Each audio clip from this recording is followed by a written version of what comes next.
7th, and I'm going to show a quick video here in 1 second that is from a report that I never published that was back from, I think it was around October 30th, 2020, and it was a report for the presidential election that was about to happen. But because we're in the Mayan 13-day period of rabbit, I wanted to go ahead and show this report because this rabbit basically was there for the entire video, the entire report for like 40 minutes, and he was a really amazing little rabbit. So here you go. I think there's a rabbit in there. If you kind of zoom in, and he's sitting on top of the rocks, and he's just staring at us. Pretty little rabbit. He's guarding Pluto's. He must be the guardian of Pluto's cave. Alright, so this little guy is just adorable. And I just wanted to zoom in on you again. It's just like the epic nuclear rabbit. That's kind of like his throne on that rock. And he's just chilling, man. He's just meditating. And I don't want to mess with his spot. I want him to just kind of hang out there. And I'm just going to on-zoom. And then I'm going to stand in front of this camera. And I'm going to talk about astrology for like 20 minutes. And I guess if I piss him off and he runs away, well, not much I can do about that. But alright, so that was the nuclear rabbit of Pluto's cave. That was Pluto's cave in California. So I'll come back to the Mayan 13-day period of rabbit here in a little bit. But first I just want to start out with the energies right now. The kind of the theme is that we're in a period of an interlude, so to say. We've kind of been through the first phase of the movie, and now it's kind of the interlude.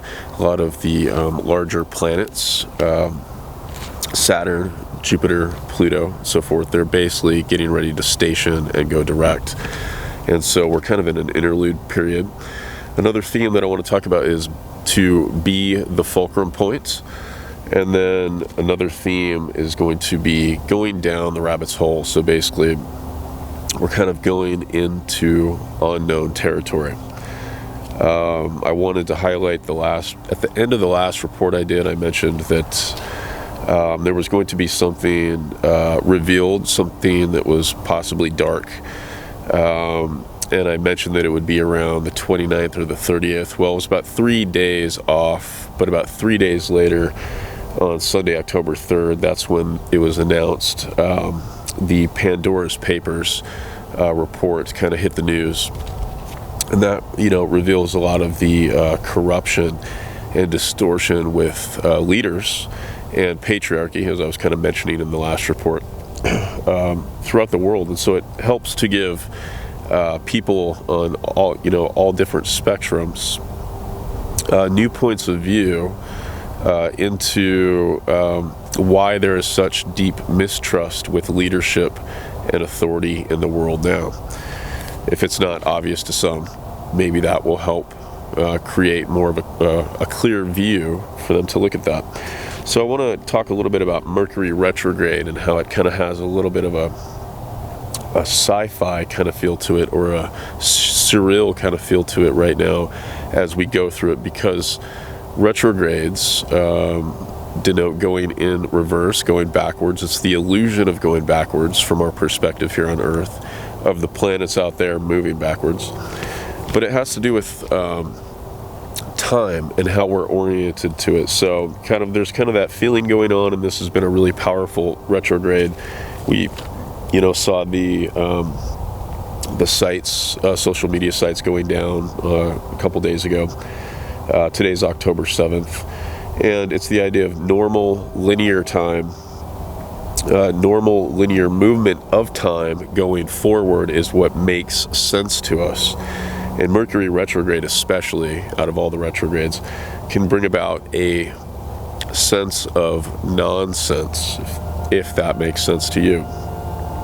It's that which doesn't make sense and is beyond reason and the senses. So it kind of brings up themes of nonsense, things that are kind of out of time, And that is why many themes from the past get brought back up during retrogrades, is because we're kind of like going out of linear time, and we're kind of, we're catching fragments or loops or frames from that which was the past, and they kind of come to the forefront as the energy of Mercury gets super amplified.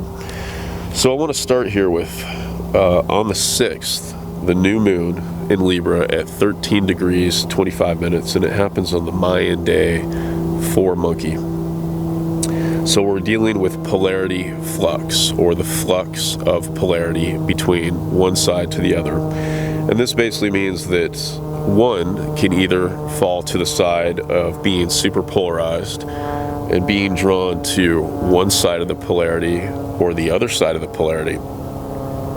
Now, I would see that as a lower level aspect. Libra, if we look at it, is the balancing agent and fulcrum point. So the higher road or path that we can take is to not get drawn to either side of the polarity, but to be that center point and that fulcrum point.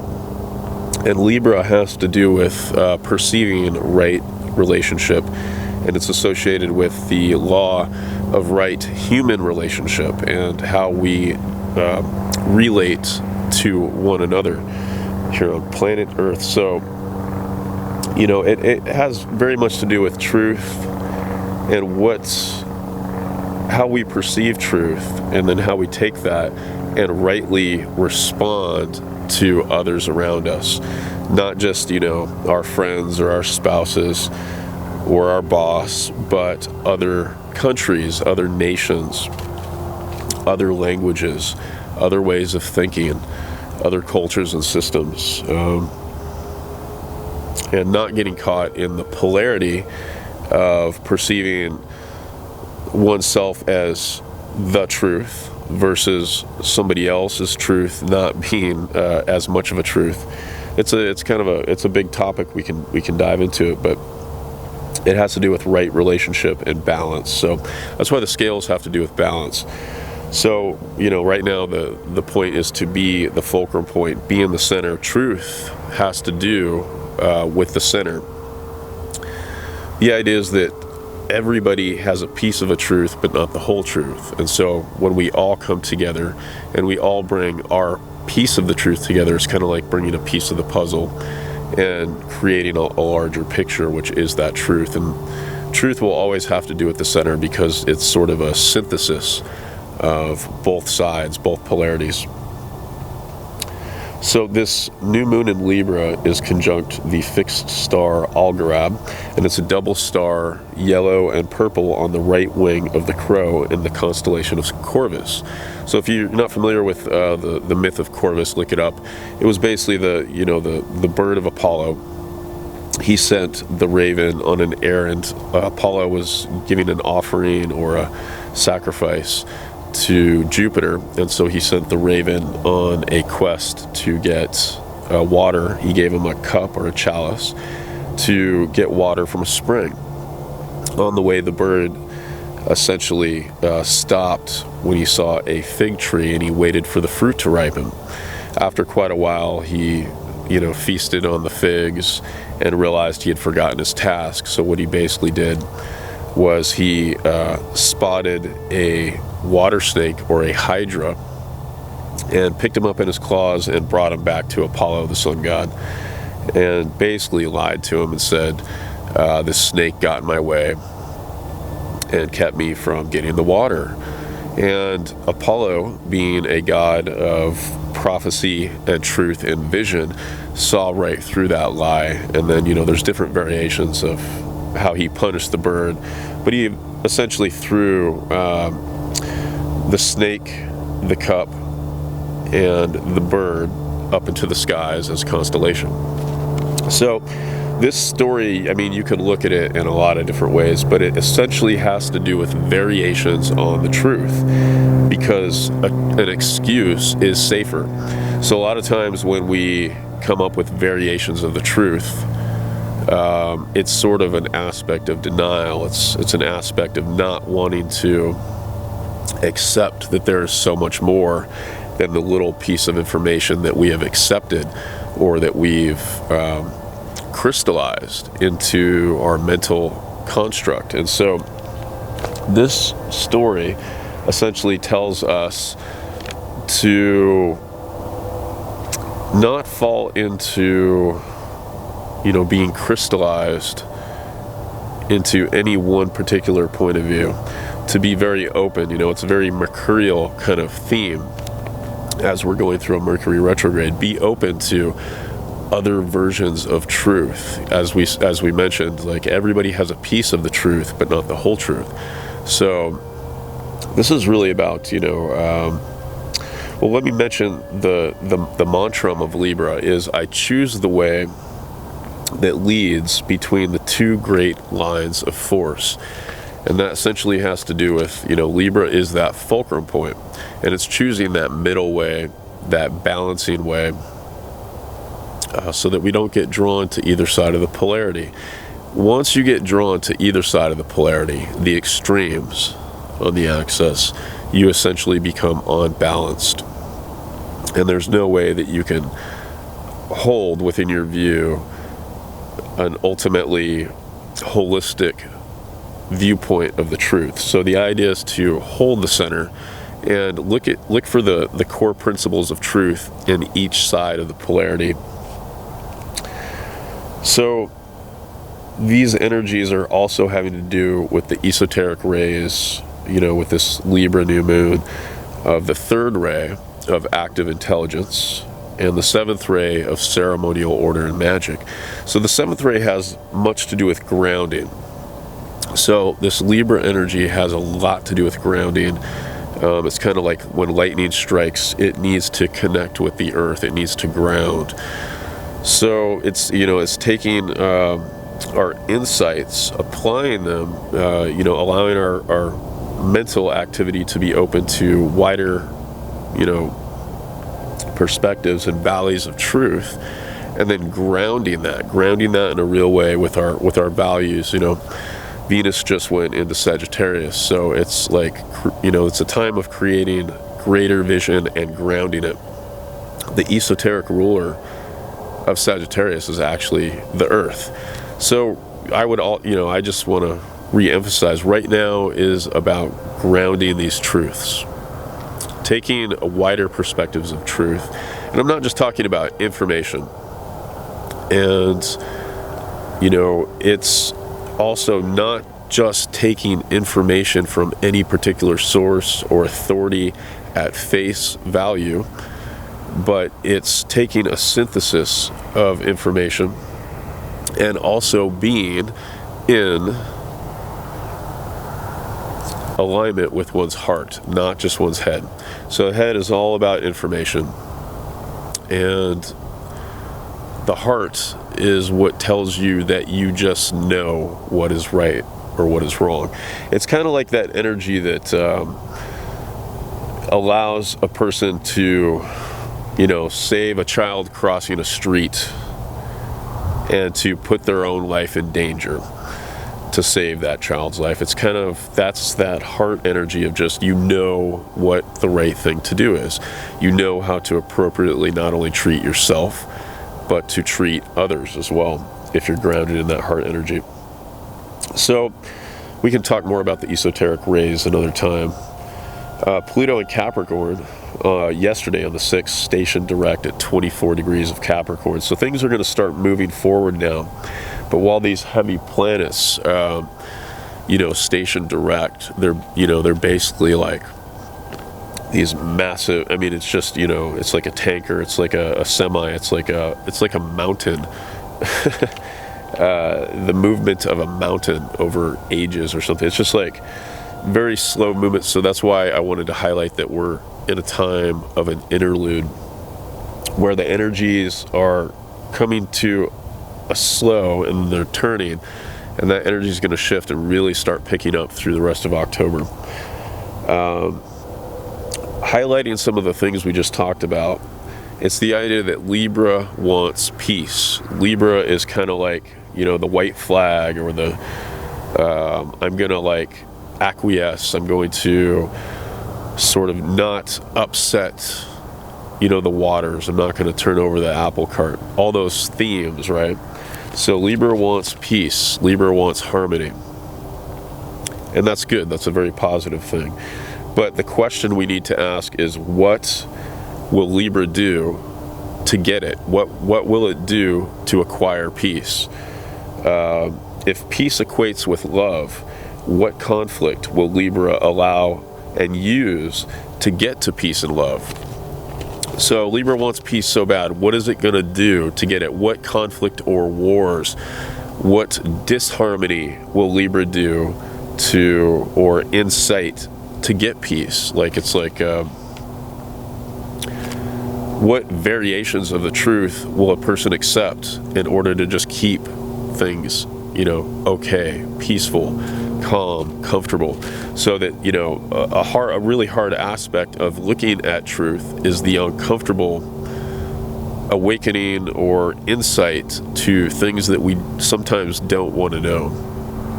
And so, that's part of the energy that's going on right now, is the uncomfortable potential and possibility that a person can choose to awaken to look at the darker things that are going on, that may not fit their worldview, that may upset their worldview. Uranus is the higher esoteric ruler of Libra. So Uranus acts as that lightning. It's that flash in the darkness that illuminates everything as if it was daytime. So what will Libra do to keep the peace?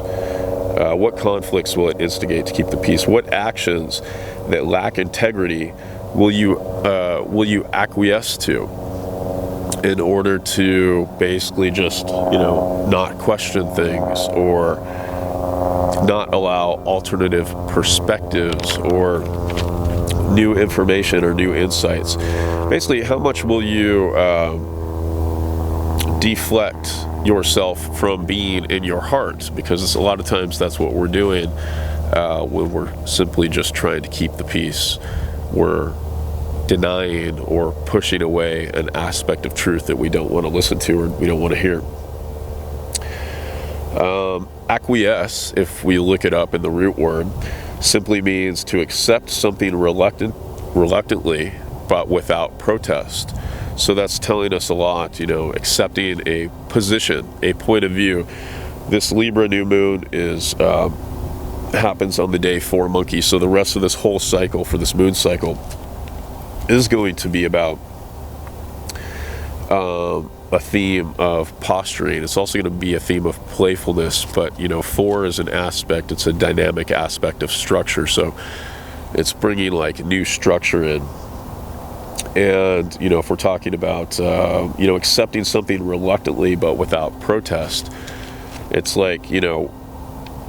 what does it take for you to question something, to protest something? What does it take for you to question the police officer or the authority or the judge or the congressman and so forth and so forth? What does it take for you to question them, even though it's uncomfortable? And ask questions, different questions that get different answers. Essentially, acquiesce basically means to remain asleep. So when we ask questions, when we protest, when we step up to things and basically protest the truth that's accepted at face value of a particular situation, we get new answers. If acquiesce basically means to remain asleep, it also translates to satisfaction. And satisfaction can be an enemy in many ways. When we're satisfied, when we're happy, when we're satisfied, we don't necessarily need to ask questions or seek anything because we're comfortable. It's kind of like the Taurus, the cow in the field, comfortably grazing, not really necessarily needing to go anywhere.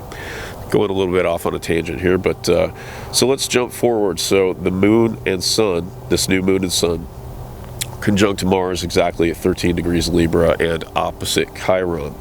So elements of healing, elements of looking at our wound and the action that we take in relationships moving forward. So a lot of this, Libra, it has to do with, as we said, relationship and right relationship.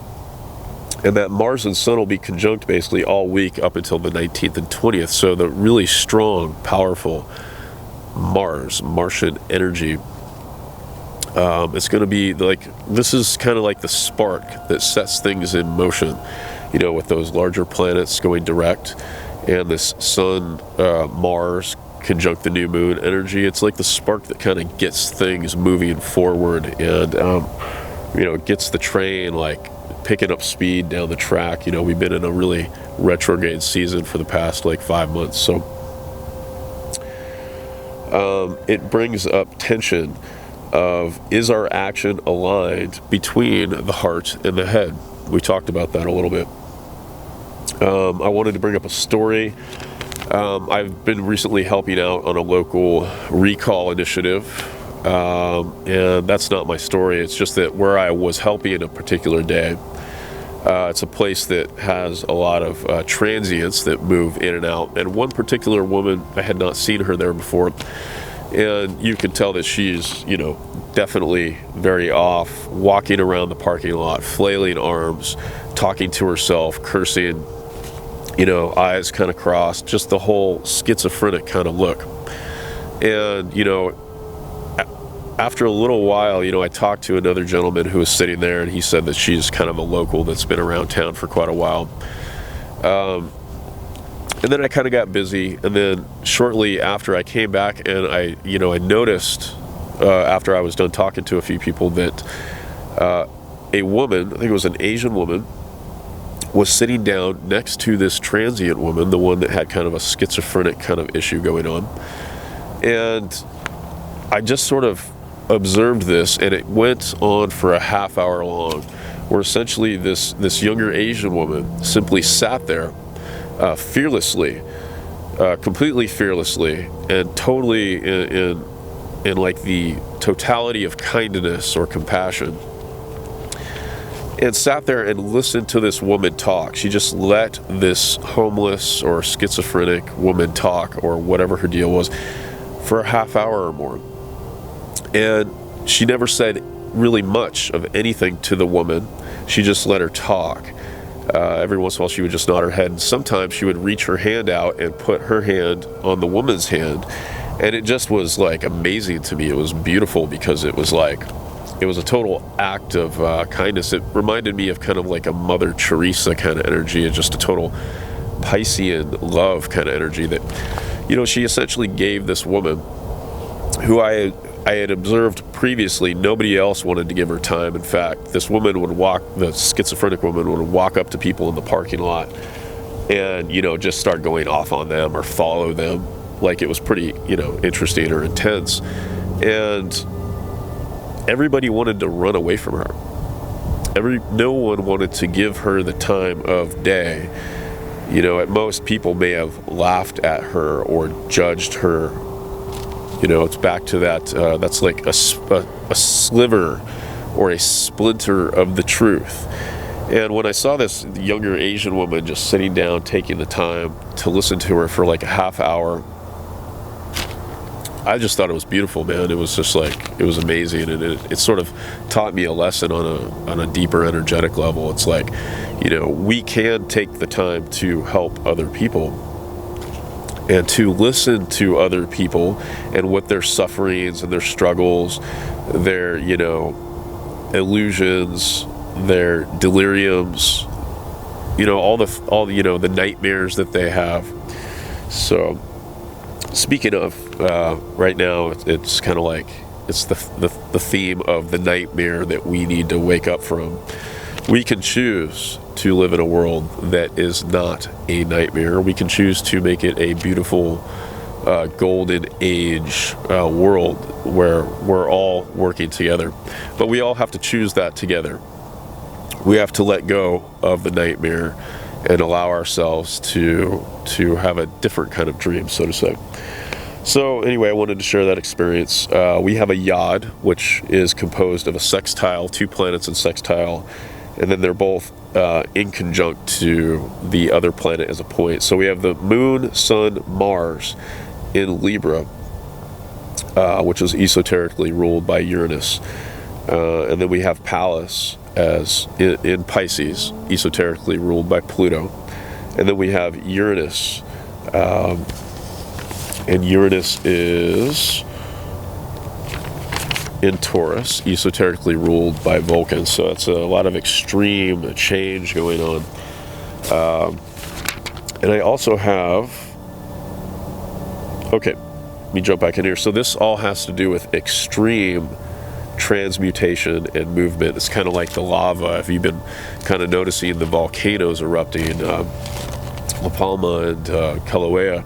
So, you know, there's this like really strong, intense energy of transmutation. That magma comes up out of the earth and nothing stands in its way. Anything it touches, it completely purifies, destroys, and transforms. And it's the transformation of the material aspect. So a lot of the Pallas energy, Pallas rules art and craft, holistic and mental focused self-healing technology. So, you know, this is a great time to transform yourself through meditations or, you know, intentional visualizations or intentional affirmation, or even hypnosis with the help of another, or self-hypnosis. So Pallas is wisdom and war, represented by the owl and the spear. She is the union and balance of the masculine and the feminine. Once again, it's, you know, coming into that center, coming into that focal point. In Pisces, you know, Pallas being in Pisces, the need to dissolve the blaming of others and victim mentality. Getting out of victim mentality, lack mentality, and the blaming and accusation of others that don't fit one's particular worldview. On October 7th to 12th, we have, I'm just going to call it a septile dagger. A septile is like based on the geometry of a 7-pointed star. So it's 1/7. And we have Neptune and Uranus. So Neptune and Uranus have been in septile on and off for quite a while. And currently, the most current one, I'm going to do a report specifically about this sometime soon, but the most current one is September 24th to December 26th. So we just started it, and that septile is going to last until December 26th. It kind of started with the Mayan day 5 rain, and it's going to end with the Mayan day 7 grass. So this tells me this is a period of that can be extremes. You know, if we have the Libran scales, it can be a period of extremes, of highs and lows, ups and downs, feast or famine. You know, we're seeing shortages, and we'll continue to see these shortages, and how that even fits in with, you know, the stereotypical status quo approach to like Christmas. We'll see that all come up over the next few months till December 26th, and ending on the day, you know, 7 grass. You know, it's going to show us a higher road that we can take. You know, 7 is that middle way point. It's that the fulcrum point, and you know, grass has to do with the path or the road. You know, it can also have to do with kind of like a Zen quality, and it also wants peace, like Libra. So this is going to really push us onto a path where we can find balance and peace without starting conflict with others that don't fit our particular point of view. Let's see here. So we have the Sun, Mars, Mercury retrograde, and Vulcan retrograde in Libra as the point of this septile dagger.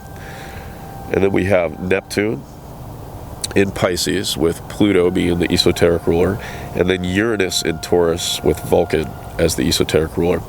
So it's reactivated by Mercury on October 26th to 28th. So we'll kind of see how this septile dagger kind of energy shows up around October 26th to 28th. So it's kind of the idea, I'll steal this from the movie The Matrix, but it's, maybe it's cliche now, but it's like, are you choosing to take the blue pill or the red pill? That may be something to laugh at because maybe it is cliche. At this point, it's only been 20 years or something. They have a new movie coming out here, I think at the end of 2021. In fact, I think, doesn't their new movie come out like on Christmas this year? So, that's kind of how I'm seeing this septile. And between Uranus and Neptune, and as planets cross certain points of that 7-pointed star, they activate different aspects of this septile, So I'm just referring to it as a septile dagger because in this case, they are activating points in Libra, and a lot of planets are going to be activating that right now. So it's times, these are periods, intense periods, where we get to choose, are we taking the blue pill or the red pill? As they said, I think the movie is like, you choose the blue pill, you go home, you go to sleep, and you wake up and life just keeps going the same, and you keep going to the same office you went to every day, and you keep doing the same thing you did every day. You don't have any new awakenings. You just you're part of the system. You're part of the inertia, and that doesn't change. You take the red pill, and that's that theme of going down the rabbit hole. It's time to wake up. It's time to wake up to blissful new truths, and it's time to wake up to very uncomfortable dark truths. And then it's when that energy moves into Scorpio, it's like, how do we actually deal with those truths and those awakenings? When we go to Scorpio, for the people that kind of take the blue pill, well, it's just kind of like it could just be like more hardship and suffering, because it's like, why do these things keep happening? Why am I unhappy with my life and nothing's changing? And I keep having these addictions and drinking and smoking and blah blah blah, but nothing's changing. Well, we have to come into uncomfortable situations sometimes to change and go to a higher level. Anyway, another tangent. So I look at this as a time, this blue pill, red pill time in association with the septile, as a time of creating or being created. So you can actually be the creator of anything and or your life and your co-participation with life, or you go into creating by default, which is not really creating. It's just, once again, it's back to that acquiescing to whatever other person or authority is actually creating. So it's a time when, if unaware, outside forces can dominate, and that's applying to the people who choose to take that blue pill, so to say. Define that however you wish. Maybe we can define that more deeply at a later point. What is actually taking the blue pill? How do you know if you're kind of in that space? So it's a time, if unaware, outside forces can dominate. But if you are aware, if you choose to take that red pill and open yourself up to other perspectives, it can be a time of great spiritual genius or artistic insight, which can be revealed and tapped into, allowing you to co-create our world and participating in actually creating it. Because everything that you create and that you do and that you put out there actually affects and determines the outcome of what is. So on October 9th, on the Mayan day 7 Jaguar, the moon is conjunct the south node as well as Venus in Sagittarius. With that, I think we're gonna really feel. I see that as kind of a positive thing, but we have the south node in there. But we're really gonna feel the beauty of where we've come from and what we really know when we're connected to heart. We know that, everything that's been going on since 2020 it's a baby. It's not even a baby in the great sense of time. It's like 1 second in infinity. That's how long all the stuff's been going on in 2020 compared to all the time that came before it. We know that we can live in a beautiful world even if we have to coexist with things like we're dealing with, like the virus, or dealing with things that are a threat to us. We know that even though cycles of darkness happen, the potential is still there. In fact, it still exists. The beauty of life still exists. It's just we have to choose to actually like be that and live with that. So that moon's going to conjunct the south node. This is on October 9th. And then we also have Mercury retrograde Cazimi. It's kind of the heart of the sun. They're conjunct, so that's at 9 degrees of Libra. I guess I got these backwards. Yeah, and just to note, I talked about Venus going into Sagittarius on the Mayan day 5 grass on October 7th, so that's today. So it's a time of like opening up new vision. It's a time to get inspired and really get like kind of stoked and inspired about how we can get the hell out of this and like bring beautiful energy back to the planet. We're in the Mayan 13 day of Rabbit that just started a few days ago. I didn't write them down here, but I'll post the dates of when the Mayan 13 day period starts and ends. So right now this is an end time. This is the last Mayan 13 day period of the 260 day cycle. At the end of it, we're going to start a whole new 260 day cycle. And the Mayan Zolkin essentially represents the human gestation cycle from inception to birth. So it's the whole process of evolution or growth of that child, that fetus. So this new cycle is ruled by Maya Quell, and it has to, rabbit energy has to do with obviously fertility, sex, intoxication, excess. It's a time also of self-sacrifice and to be in service to something greater than oneself. So having like that higher purpose and direction. And it's a time of self-transcendence. It's a time to adopt a seriousness, a very fierce and serious religious stance, and to honor all life as sacred. And when I say religious, I want to be very clear. So my definition of religious is not the same thing as religion. Religion is is acquiescing to an organization. Religion is giving away one's authority to an organization. It's not the same thing as being religious. It's religious is the spirit, the will, the desire, the heart to want to connect to whatever life is, whatever you call it, spirit or God or ether or cosmos or whatever the hell you call it, whether you believe or don't believe in anything spiritual.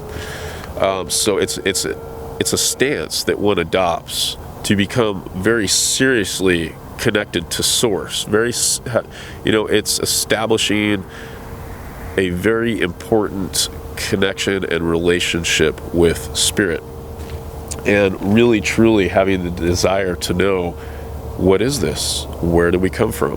Who are we really? We're not just these random stick figures walking around on a rock like some people like to believe. So it's adopting that seriousness that's like, no matter what, this is going to be my anchor point, no matter what I do, where I go, what I say. So it's a time for the spiritual quantum mystic and being in the heart, as we talked about, and transcending our ego nature. Not getting rid of or killing the ego, but transcending it.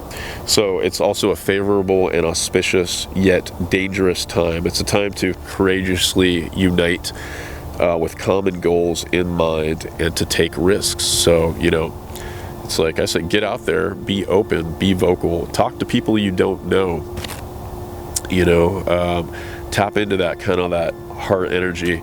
And it's also an energy, there's an energy going on of youthfulness. Like, it's like the youth are excited. It doesn't matter, you throw a pandemic at them, you throw anything at them. Usually it's just like parents telling them no and what they can't do.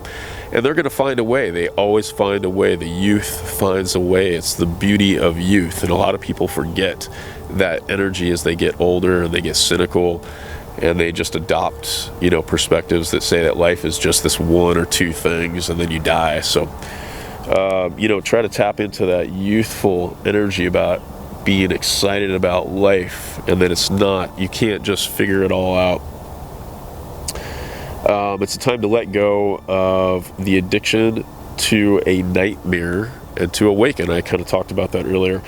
So in a sense, we are at a fork in the road. If I had a fork right now, I'd hold it up, but I don't. But yes, it's a time of choosing which direction we want to go. And, Castaneda in his books always mentioned that you want to choose a path with heart. We talked a lot about that heart. And essentially that's what taking the red pill in the Matrix is talking about. Taking a path with heart, because the heart will awaken you. Most people are just stuck in the linear, analytical, rational mind, which simply just dissects everything and separates everything. The heart unites. Or it's not that it unites, it is unison. It works through that love, which is already, it knows that it's connected to everything. So choose your path, or the fork in the road. And then, it's like one of the directions of this fork is one leads to the past, and it repeats like a delay loop. We kind of talked about that, the same day over and over again. And then one is the future, and it's that kind of like associated with that Venus and Sagittarius. It's that it's time to have a vision. It's kind of like a good practice. You can do like a million different practices in this sense. Castaneda in some ways referred to it as not doing, if you want to look that up. But it's attempting to do different patterns anytime, every time. If you're so used to putting your right shoe on first, try putting the left shoe on first. Try practicing writing with your left hand if you're right-handed. When you wake up in the morning, just lay there and laugh for 10 minutes or something. Or when you walk down the street, walk 10 times as slow as you normally would. There's so many strange things that you can do to pull yourself out of what you think you are and what you think you're solidified into. I guess I can do another video on that sometime, because it's such a fascinating subject. It helps push your perception into different arenas that helps you wake up and be like, oh, I'm not really who I think I am. And that whatever's within me, or whatever I am truly, is there's so many more infinite possibilities to who and what I am than how I choose to dress, think, walk, talk, and so on. So anyway, beautiful tangent there. And so it can be this can be a time of paradox, since right now has to do with endings and beginnings overlapping each other at the same time. It's kind of like fault lines, and those fault lines are moving, and like, I look at it as like a crossfade in audio or video. If it was video, it would just be visuals. If it was audio, it would be audio. But it's like one segment of the song right now is coming to an end, and it's fading out. So it's declining. So the other song, the new tones, the new sounds are coming in, and so it's inclining. So they're basically like, it's a crossfade. So right now is a time of transition. Right now is a time of interlude. Anyway, my name is Billy Kyle. Much love to you. The sun has gone down here. So have a good one. I'll see you next week. Bye-bye.